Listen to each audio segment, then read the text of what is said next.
What is something perfectly legal that feels illegal?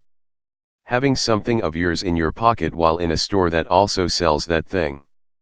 I once brought in with me a bottle of water, and got hassled for it. And I was buying other items, so I really needed to steal that 30-cent bottle of water. Anyway, they checked the cameras and apologized rather unenthusiastically. Edit, to all the people asking me about the 30-cent water, I live in Eastern Europe, thus the low price of water and the moody condescending retail workers. As for the legal point of view, they didn't at any point detain me. One cashier stayed with me at the register, while another went to check the cameras. Of course I could have walked away, but I went there almost every day and felt like I should stay and clear things up.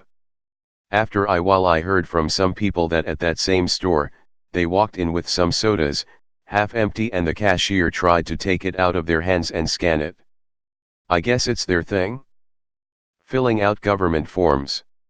I answer honestly, but constantly feel like I'm going to misinterpret a question and somehow commit some manner of bureaucratic felony.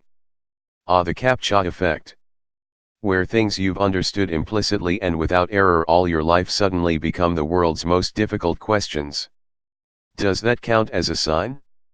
Are those street lights? Does that count as a car? Am I a human or a robot? I don't know. Is the information you've provided in this document full and truthful, motherfucker, huh? Ah geez. Was it May that I graduated or April? I can't remember. I relate to this so hard. Also I read that in Morty Smiths' voice. Taking many napkins from a cafe/restaurant and pocketing them to use as tissues. Pro tip, Starbucks and Chipotle have the best ones.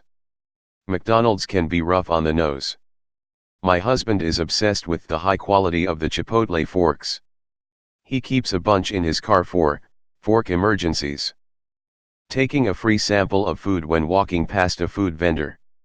Obviously they're offering it for free and obviously there are no laws being broken, but I just cannot help but feel guilty, so I stand there after eating said sample and pretend to deliberate if I plan to purchase a meal there or not before slowly walking away once I've lost the attention of the guy handing out the samples. They don't care. I don't think they're looking to make a profit on the stand for the day. They're trying to get their product into as many hands as possible to hopefully have a small percentage success rate of lifetime customers. Going through a metal detector always gives me anxiety, even though I usually have nothing to hide. Usually, I say usually because I did have an incident a couple of weeks ago when I went up to Minneapolis to see the Distillers in concert. Most of the time I keep this knife in that little pocket of my jeans because it comes in handy sometimes. The day of the show a friend of mine who lives in Madison came up to surprise me and I super excited she came, so I was a bit distracted. On top of that, is very cold that day, so there was a whole debate on whether we should leave our jackets in the car or just pay for the cost check. So, with all of that going on, I totally forgot to take the knife out of my pocket until right before security was checking IDs. Right after that they ran a handheld metal detector over people and I thought to myself, well, I'll explain it was an honest mistake and I'll take it back to the car. Weird thing was that the metal detector didn't go off, so I didn't have to have that awkward conversation, but yeah, that's why I said usually.